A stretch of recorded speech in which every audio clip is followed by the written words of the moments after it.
Hello there, guys. My name is Maverick, and I am your guys' GTA for fall 2025 for IEE380. And this is the exam 3 review for your guys' third midterm exam coming up in about a week from now. Um, Today, I'll just be going over a wide selection of problems that I feel might be able to help you guys for your third midterm and might gather all the intuition behind um, the sort of problems that you may encounter. So, without further ado, let's get started. So, question one. A manufacturing company produces two types of metal rods, type A and type B. To ensure quality control, the company wants to determine whether there is a significant difference in the variability of the length of the two types of rods. A random sample of 10 rods from type A has a variance of 4.2 centimeters squared, while a random sample of 12 rods from type B has a variance of 2.8 centimeters squared. Assume that the rod lengths follow a normal distribution at a 5% significance level. Test whether the variances of the two types of rods are significantly different. What is the conclusion of the hypothesis test? So with this problem, I actually underlined the key concept to gather from this problem. We want to determine whether there is significant difference in the variability of the length of the two types of rods. So this eliminates the two sample z-test and the two sample t-test because those want to test whether there's a significant difference in the mean. So a significant difference in the variability points us to a two sample f-test. So this is exactly what this problem's asking, and it gives us all the necessary information to go about plugging all this into our calculator and getting our conclusion. So we are testing whether the variances of the two types of rods are significantly different. So our null and our alternative hypothesis can be something like our null hypothesis being that the variance of type A is equal to the variance of type B, and our alternative hypothesis being that our variance of type A is not equal to the variance of type B. So this is exactly what we have here. And in this problem, we are given both the sample sizes of 10 rods for type A and 12 rods for type B. And we're also given the sample standard deviations of the problem, being that type A has a variance of 4.2 centimeters squared and type B has a variance of 2.8 centimeters squared. So we can find the sample standard deviation by just taking the square root of both of those. So in our two sample F test, we have our sample size for type A, our sample standard deviation for type A, our and our sample standard deviation. And we're testing whether the variance of type A is not equal to the variance of type B. And so whenever we plug this into our calculator, we will get a result of a p-value of around 0.5185. Now, we are given a significance level of 5%, so this is our value for alpha here. And we want to determine the conclusion of this hypothesis test, so we just test it with the p-value.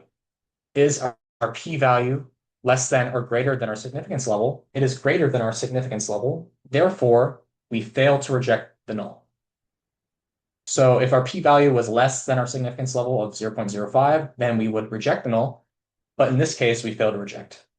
Moving on to the next problem, a chemical company produces two different formulations of an industrial solvent, Formula X and Formula Y. The company wants to determine if there is a significant difference in the average drying time of the two formulations. A random sample of 35 batches of Formula X has an average drying time of 12.5 minutes with a standard deviation of 2.1 minutes. A random sample of 40 batches of Formula Y has an average drying time of 11.8 minutes with a standard deviation of 1.9 minutes. Assume that the drying times for both formulas are normally distributed and the population variances for both formulas is 2 minutes. What is the value for the appropriate hypothesis test? So again, in this problem, I have underlined the key information here. We're determining whether there's a significant difference in the average drying time of the two formulations, or otherwise known as a significant difference in the means of the two formulations.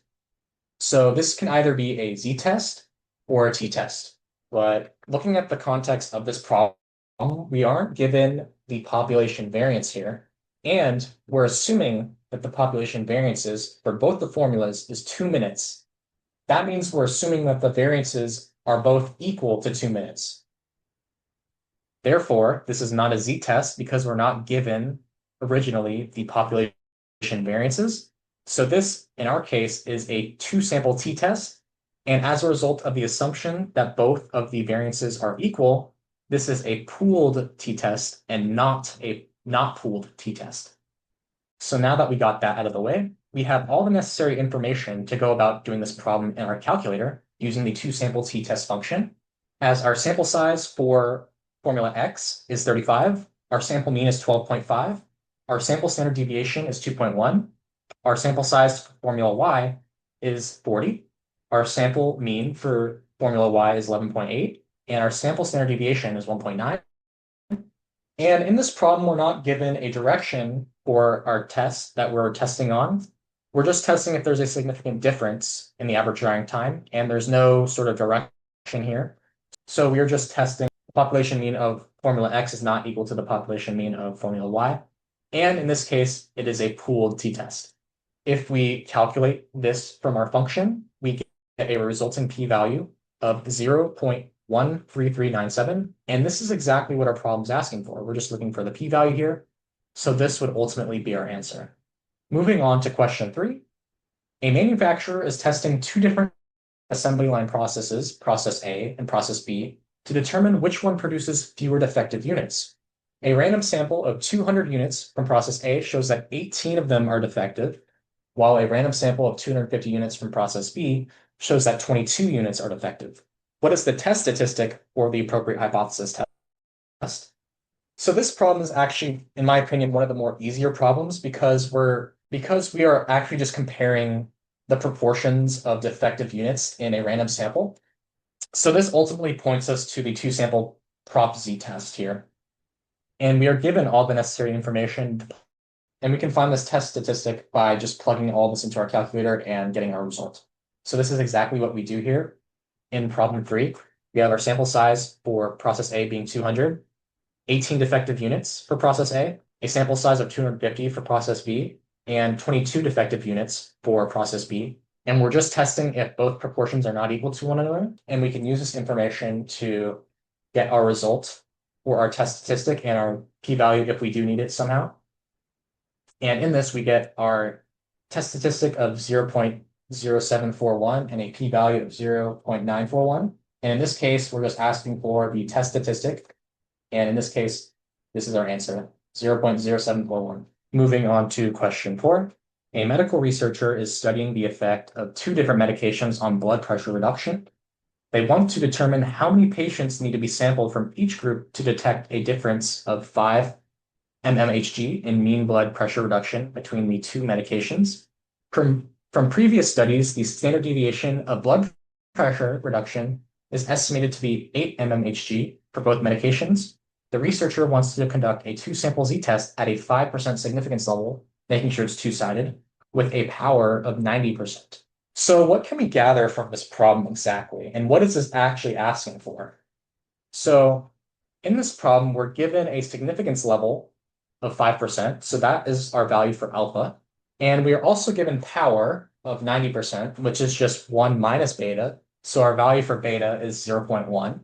But in this problem, we're asking to find sample size. We're trying to determine how many patients need to be sampled from each group to detect a true difference of 5 mmHg in the mean blood pressure. So this is ultimately a sample size problem in this case.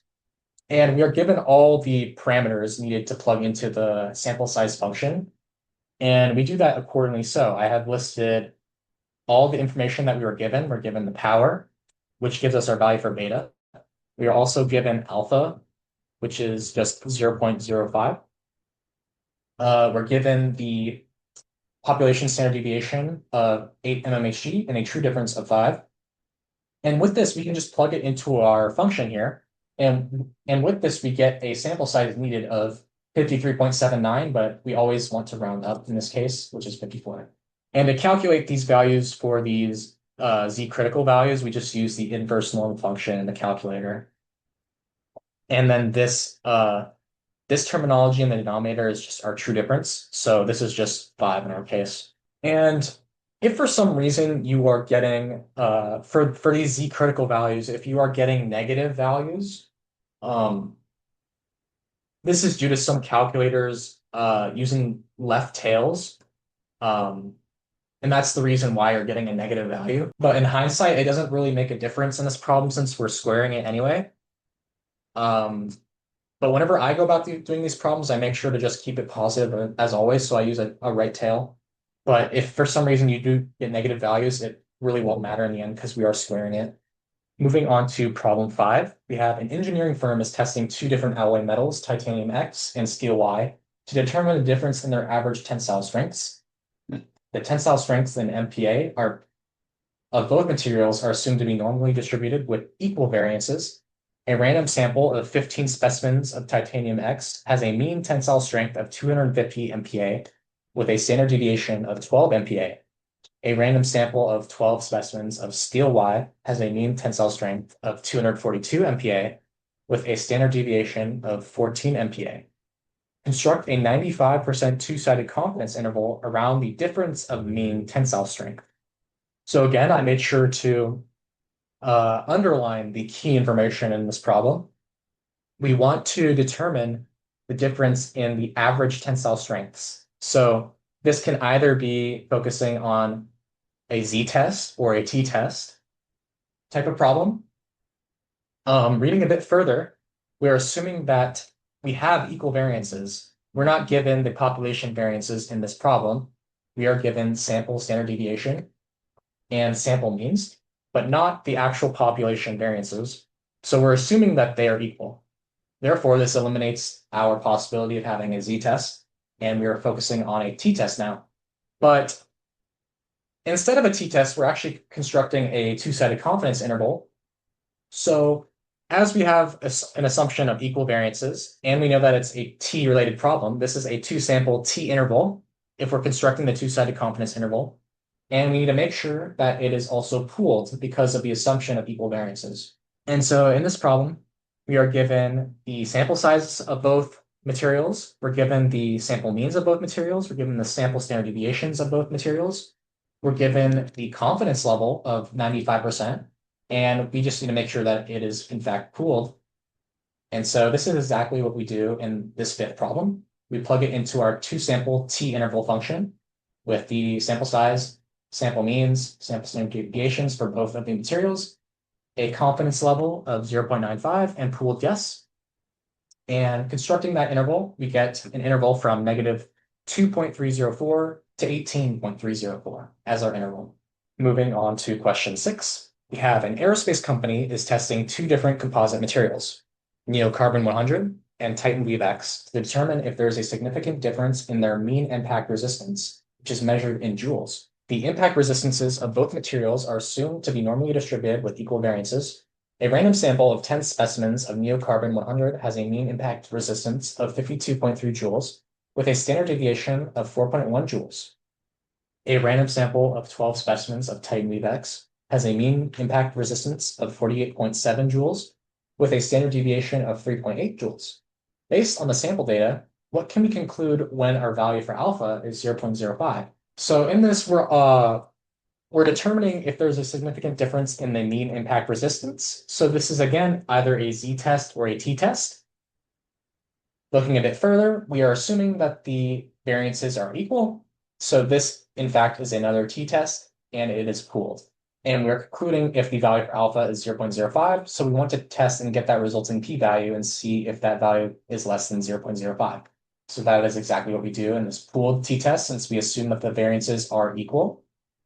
We have the sample sizes for both of the composite materials.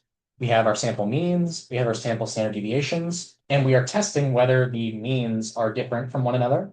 So we have the population mean of the first material is not equal to the population mean of the second material, and pooled equal to yes. We get a resulting p-value of 0.0453. And this value is in fact less than our value for alpha. Therefore, we can deduce that there is in fact a difference in the mean impact resistance between the two composite materials, or otherwise known as we reject the null. Moving on to question 7, a researcher is studying the effect of a new ergonomic chair design on employee productivity. To test the impact of the chair, the researcher records the number of tasks completed by 6 employees before and after using the chair for a month. The productivity measurements in tasks completed are as follows. And here we're given three columns in this table. We have the number of employees, we have all the tasks each employee did before, and each task each employee did after using the chair. If the researcher is trying to identify whether there is a difference in productivity on average, what is the p-value for the appropriate hypothesis test? So in this problem, we are given these three columns of data, and it wants us to find the difference in productivity on average. So it wants us to find the mean difference in this problem. So in order to get this, this mean difference column, we would need to subtract the values for each employee in the task before column with the number for each employee in the tasks after column to get a difference column. And therefore, this is not a two sample testing of any sort, but rather a one sample paired t-test using the difference column as its data. And we can do two things in our calculator to find these. We can directly and manually calculate the difference for each of these and then plug it into a single column in our calculator. Or we can plug both the columns in and then in our calculator in another column, just do this column minus this column and get our resulting difference column. And we do exactly that for our paired t-test. Let's just say, for example, we put all the differences in list L1. And in this, we're just testing if the population mean is not equal to the null population mean. And as a result, we get our p-value, which is an astronomically low p-value in this case. It's 10 to the negative 5 times 6.484, which is pretty low for a p-value. And say our given value for alpha was 0.05, then we would reject the null in that case. Now for problem 8, a company wants to compare the mean weight of two different types of portable speakers, Soundwave 3000 and EchoBeat Pro. A random sample of 12 units of Soundwave 3000 and 10 units of EchoBeat Pro are tested for their weights in grams. The Soundwave 3000 resulted in a mean weight of 250 grams and a standard deviation of 15 grams. The EchoBeat Pro resulted in a mean weight of 240 grams and a standard deviation of 12 grams. If you were to construct a 95% confidence interval two-sided on the difference of means, compute the degrees of freedom used, and assuming that the variances of the two speakers are the same. So what is this problem wanting us to do? But ultimately, it just wants to compute the degrees of freedom used alongside this. So this problem isn't actually wanting us to construct this interval. It's just saying, if you were to construct this interval, find the amount of degrees of freedom used. And so there are two ways you can do this. There's a slow way and there's a very fast way. So I'll go over the slow way first. So with this, we know that we're wanting to find an interval, but what type of interval? We're assuming that the population variances of the two speakers are the same, and we're constructing on the difference of the means. So this would be a pooled t-interval. If we were to compute that two-sample t-interval, in the result, it would give us the degrees of freedom alongside that. So that would ultimately be the slow way, by plugging in every ounce of information into our interval and getting the result that way. But there's actually a formula for finding the degrees of freedom, which you can do pretty quickly. And all it is adding both of the sample sizes and subtracting 2. So in this problem, we have a sample size of 12 for Soundwave 3000. We have a sample size of 10 for EchoBeat Pro. And if we add these two together, we get 22. And if we subtract 2, that's 20. So our answer would actually be 20 degrees of freedom in this case. So in this, we take sample size 1 plus sample size 2, subtract 2, 20 degrees of freedom. And this exact same answer will pop up if you were to solve it the slow way of computing the two-sample t-interval pooled. So now you guys know that there are two ways to compute the degrees of freedom in this case. For question 9, this is a pretty simple one. What correctly describes the assumptions of multiple linear regression? And so there are roughly 4 things to describe for the assumptions of multiple linear regression. You must have linearity. All the residuals must be independent. They must be normally distributed, and they must have constant variance, or otherwise known as homoscedasticity. And that is exactly what we have here. And you can mention those back into the slides, as it should state that there. Moving on to question 10. A researcher is investigating the relationship between study hours an attendance rate on exam score. And the data collected is as follows. We're given a table of 7 students, and then we have both our independent variables of study hours and attendance rate, and our dependent variable of exam score. And scrolling a bit further down, we do have an Excel output for this linear regression analysis, and we're given all of these tables here. And so based on this output, what can we conclude about the relationship between study hours, attendance rate, and exam score using the significance of regression tests? Now, with this problem, whenever we ask about the significance of regression tests, that immediately points me to the significance F level. In this, we can see that the significance F level is a pretty low level. It is 0.002, and this is pretty low, much less than like 0.05. And this significance F level determines whether there is, in fact, a linear relationship in the model. So due to this value being at this rate, at this level, we can deduce that it is, in fact, a linear relationship. But in fact, it is a linear relationship between our dependent variable, which is our exam scores, and at least one of our regressors, because there's always the event that we might have to refit our model due to one of our regressors not fitting it exactly. So to answer this problem for number 10, we can say that there is, in fact, a linear relationship between exam scores and at least one of the regressors in this model. And we can see that right here. Since the significance F level is substantially low, we can say that there is a linear relationship based on the exam scores and at least one of the regressors. Now for 11 and 12, this uses the exact same data for question 10. Based on the output, how would we proceed if our significance level was set to 0.05? So if our significance level was set to 0.05, then using common practice, we would remove the first regressor that doesn't fit the model. And we can see that by the p-values in our table here. We can see that attendance rate has the highest p-value. It's 0.557. So in this, we would have to remove this regressor. We'd have to remove the attendance rate and ultimately refit the model. Out of these 2 regressors, we remove the one with the p-value that is the highest out of the 2. And then we go ahead and refit the model and see what happens then. And so this is exactly what happens in problem 11. And moving on to our last question, number 12. If we do not refine the model any further, what is our residual for student 4? And we want to round the coefficients of the regression model to 2 decimal places. And so there is a formula for calculating the residual for a certain student in this problem. And this would precisely be something along the lines of this. We have E4 is equal to Y4 minus Y4 hat, where Y4 is just the exam score or the dependent variable for the 4th student, and Y4 hat relates the regressors with the coefficients for the intercept and the regressors. So in this problem, we have Y4 is equal to the student 4 exam score. Y4 hat is the intercept coefficient plus our study hour coefficient times the study hours of student 4. And then we add the attendance rate coefficient times the attendance rate of student 4. And with this, our intercept is 64.39, which we have right here as our intercept coefficient. Now finding our study hour information, the student 4 study hours, scrolling up here, student 4 study hours is 15. And scrolling down to our coefficient for study hours, we have 0.99.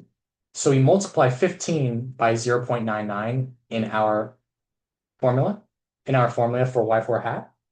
And moving on finally to the attendance rate stuff, we go over to our student 4, look at the attendance rate, we see that's 0.95. And then scrolling down to the coefficient for attendance rate, we have 13.72. And then we just multiply those two together. And as a result, Y4 hat gives us 92.274. Now, E4 calculates Y4 minus Y4 hat. Our student 4 exam score, scrolling up to student 4, going to exam score, is 92. So we just subtract 92 minus 92.274, which we found in this formula here we have for the residual for student 4, to get our answer of negative 0.274 as our answer. And this is our residual here for student 4. So these practice questions for exam 3 should be a good practice for you guys in preparation for this third midterm exam. In my opinion, I would just make sure to go over all of the go over all the related homework problems that you had in regards to two sample inference or with linear regression. In terms of what to put on, say, your cheat sheet, I'll just make sure to put any relevant formula on there that may pop up, any keywords to determine what type of test you're looking for, how to compute sample size. That was one of the problems I went over. Making sure you know how to use all the calculator functions in your calculator. And as you know, this is all just recommendations. I don't know exactly what's going to be on the exam, but this is just how I would go about preparing. If you guys have any questions in regards to any of the problems in this review, feel free to join my office hours or message me on Discord. I'm pretty active on there, so just give me a tag. Um, Other than that, I hope you guys have happy studying. I hope you guys all do well on the third midterm. And yeah, thank you for watching.